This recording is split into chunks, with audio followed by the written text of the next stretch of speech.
dadkayga qaaliga soo dhawaada meel walba aad joogtaan, dadkayga hore iyo dadka cusub kulligiina gacmo furan ku soo dhawaada. haddaa cusub tahayna soo dhawow oo gacmo furan ku soo dhawow. haddaa hore ila soconsataan adoo mahadsan adigana soo dhawaaw. kulligiina waa mahadsantiin dadka channelkayga daawada. maanta maxaa inii wadaa wax badan hawada horta ku kala maqnayn.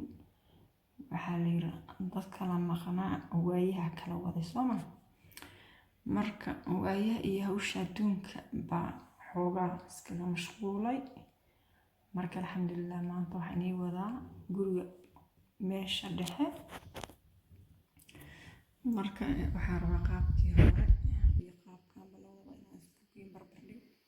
maanta saana ka dhigay qalinkaas ka shidan tahay laba muraayad qalinaan ku dhajay.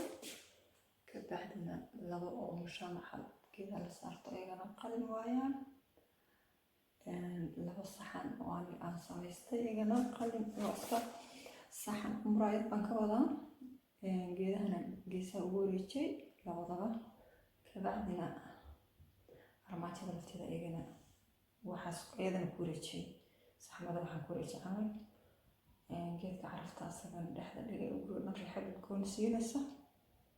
labada mushamaxa geesa aan ka saaray geedaha iyaga laftooda xataa birqaan geedkan ku wareejay camal baa ayagana ku wareejay. soo wixii oo dhan waa iskugu kaa soo baxayaan. waxay haddaan saa gadaal uga si kala saas ku soo baxayaan. guriga weyn ma degani oo dhexdiisu iska yar tahay. alxamdulillah wadankoo dhan baa saas iyo ciriiriga ah. marka faa'iido muuqataan qaabkan wala qurxan tahay.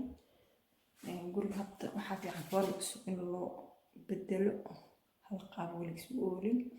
hadda qaab u bedelo maskaxdaada ka shaqaysay wixii ku yaal un kala bedelo adaguna wax qarasho isku gelin. marka wixii indhahaaga qanciya maskaxdaada iyo niyadaadana qancinaya. qurux badan maaragtay waxaa jecel qof kasta oo nafil. marka gurigaaga haddaa qurxisid hadda qaab ka dhigtid niyad iyo jawi degan waaye. maasha allah. marka saas weeyaan. kaarbeedka marka madow yaala armaajada ayadana madowgiisa ku jira. wixii isku soo baxayaan dhinaca kale danka istaaga saawayada.